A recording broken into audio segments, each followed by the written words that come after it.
Hi, my name is Z. Welcome to my third Dreamy Spanish update. Today I'm going to be talking about how to prevent burnout and what to do when you're experiencing burnout. So I have been learning Spanish since last year in April.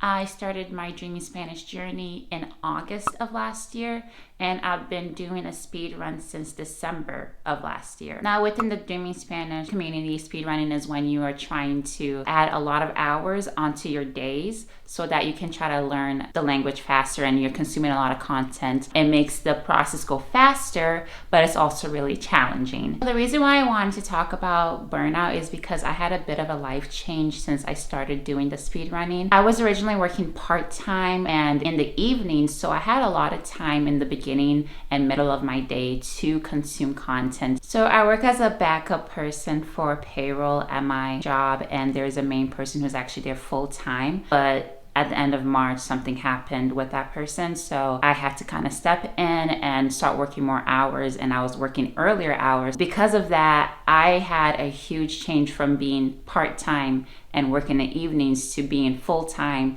and working in the mornings. I could not catch maybe even 3 hours some days. It was very difficult. I was very burnt out. I had to figure out what to do. I thought if I was just really determined and continued to do the same thing, I would reach my goals. But unfortunately, that wasn't reality. That wasn't the way things worked out for me. What should you be doing realistically in order to prevent burnout? First thing, take a look at your life. Do you have kids? Do you have school? Do you work full time? These factors all matter. Look at what your life looks like in the moment, which is something I did when I first started my journey. But when things shifted, I did not change anything, and that wasn't realistic. My second tip is to start small and have attainable goals. Now, I did not just jump into 5 hours right away. I mean, if somebody can do it with beginner videos, kudos to you, but for me, the beginner videos were really hard. I felt like completely brain dead while watching those beginner videos because they're talking so slow to you. I felt like I was being talked to like a kid, which is good because you need that, but it's also very hard to deal with. Honestly, the beginner videos are really hard. So be realistic with that one. My third tip is to look for inspiration, not competition. Now, this is really hard if you're on Reddit, if you're on YouTube, watching other people do their Dreamy Spanish journey. They're going to different countries like Mexico, Spain, traveling. They're starting to have conversations with people in Spanish. And maybe you don't have access to all of that. Maybe you don't have even a friend who speaks Spanish like I do. I wish I could travel to a different country right now and see how much I've progressed since the beginning. That's not something I have available, I should say. I can't really say I feel comfortable just jumping on a plane and going to Mexico tomorrow.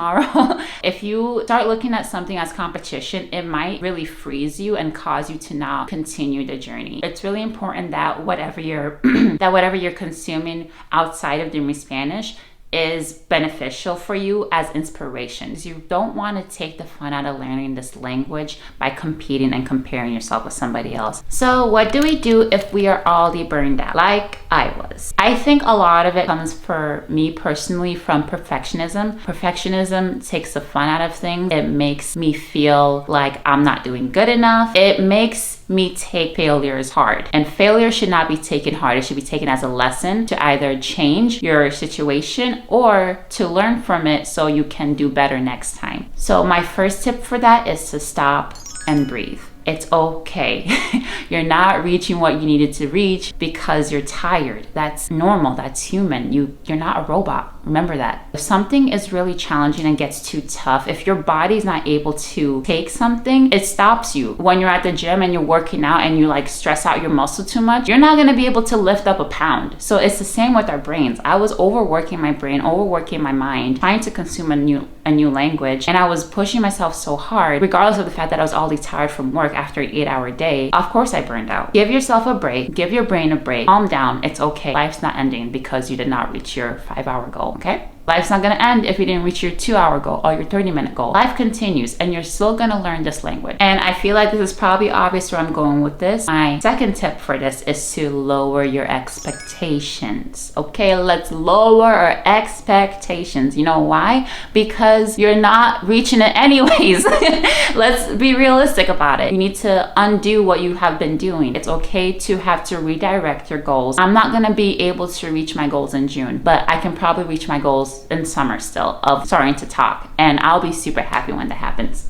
I can't wait to talk. And I can smile and like talk about this now because I was able to let go. I want to still enjoy what I'm doing, enjoy the process, enjoy how far I've come, because I have come a long way and I'm sure you have too. How are we going to lower expectations? You get rid of the time frame. Stop calculating. Don't look at where you're supposed to be in by 77 days or 20 days. We're going to get rid of the time frame without sacrificing our consistency. Oh, this is how many days you have left until you get to level 6. Don't be like on Google like I was, 77 days from today, because I wanted to know exactly what day in June I was supposed to reach.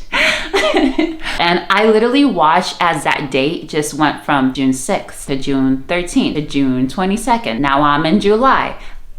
It's not beneficial. It just makes you feel disappointed. If you're doing that, stop it right now. But as I said, it's important that we don't sacrifice consistency. We're gonna do this every day, regardless of the fact that I can't reach 2 hours or 3 hours. And that's where you will be able to find out what's easy for you. And when you find out what's easy for you, you can set that as your new goal. In order to keep consistent, it's actually really important that you find content that you enjoy. I found YouTubers that were Christian girls that are really inspiring. I found makeup YouTubers, self-improvement, people who did videos on commentary about like stupid things that people do on social media. Those are just like general things I personally basically would consume on a normal basis, and I was able to find that. I got to a point where I could watch one of my favorite shows, My Little Pony. I was so happy. Yeah, I mentioned in my last update that I could not watch My Little Pony because it was too challenging for me, and guess where I am now, regardless of the fact that I wasn't getting to 5 hours a day. So that's a win. We can still have wins regardless of the fact that you're not getting those hours that you thought you were supposed to be getting. All right, guys, we have reached the end of this video. Thank you so much for tuning in and watching. I hope you got something out of this. If you enjoyed it, please give it a like and subscribe. I do have more content regarding the same topic on my channel, so please go ahead and check out my other Dreamy Spanish updates. I wish you much luck on your Spanish learning. See you in the next chapter of this journey. Bye-bye.